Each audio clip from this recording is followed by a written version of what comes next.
अस्सलाम वालेकुम। हैदराबाद नगर निगम चुनाव के नतीजे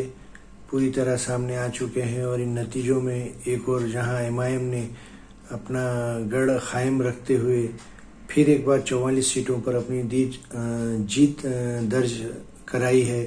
और वहीं पर टीआरएस ने 55 सीटों पर जीत दर्ज कराई और भाजपा ने 48 सीटों पर अपनी जीत दर्ज कराई और कांग्रेस को सिर्फ 2 सीटों पर जीत हासिल हुई है। एक और जहां इन नगर निगम चुनाव में पूरे देश की नज़र लगी हुई थी और भाजपा ने इस चुनाव में अपने पूरे राष्ट्रीय स्तर के नेताओं को प्रचार के लिए उतारा था, वहीं पर टीआरएस और एमआईएम ने भी पूरी अपनी ताकत इस चुनाव में झोंक दी थी और एमआईएम ने फिर एक बार ये साबित कर दिया है कि हैदराबाद में उनको कोई आकर हरा नहीं सकता है और इन चुनाव में जहां राज्य स्तर के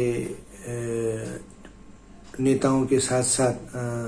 देश के बड़े नेतागण भी यहाँ पर प्रचार के लिए आए थे और भाजपा ने इस चुनाव को काफ़ी प्रतिष्ठा का चुनाव बना दिया था और यहाँ पर कई मुद्दे उछाले थे और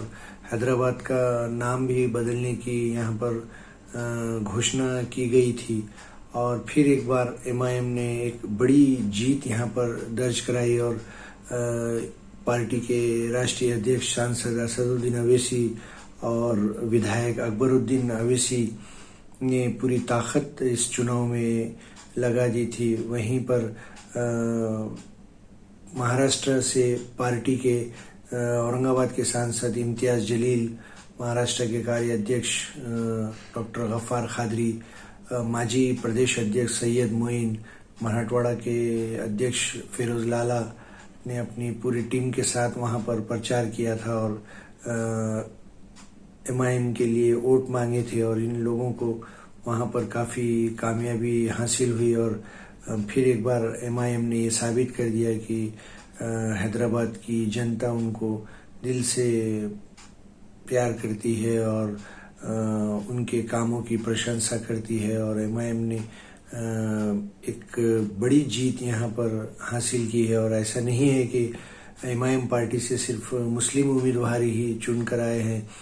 कई हिंदू उम्मीदवार भी पार्टी से चुनकर आए हैं और ये आरोप बार बार एमआईएम पर लगता है कि ये सिर्फ मुसलमानों की पार्टी है, लेकिन इस बार भी एमआईएम से कई हिंदू उम्मीदवार भी चुनकर आए और भाजपा ने इस चुनाव को काफ़ी प्रतिष्ठा का चुनाव मान लिया था और इनके राष्ट्रीय अध्यक्ष और कई नेतागण यहाँ पर प्रचार के लिए आए थे और इस चुनाव को चुनाव का माहौल काफ़ी गर्मा गया था और आज के नतीजों ने ये सिद्ध कर दिया है कि यहाँ पर हैदराबाद की जनता एमआईएम को फिर एक बार कामयाबी हासिल कराई है और इस चुनाव में टीआरएस को काफ़ी नुकसान हुआ है, जबकि पिछले 2016 के चुनाव में उनके 90 पार्षद चुनकर आए थे और इस चुनाव में उनके सिर्फ 55 पार्षद चुनकर आए हैं और भाजपा ने यहाँ पर काफ़ी कम बैक किया है और पिछले चुनाव में उनके सिर्फ 4 पार्षद थे और इस बार उनके सीधे 48 पार्षद चुनकर आए हैं और हैदराबाद नगर निगम चुनाव के नतीजों पर पूरे देश की जनता लगी हुई थी। चलिए फिर एक नए मुद्दे के साथ, अल्लाह हाफिज़, खुदा हाफिज़।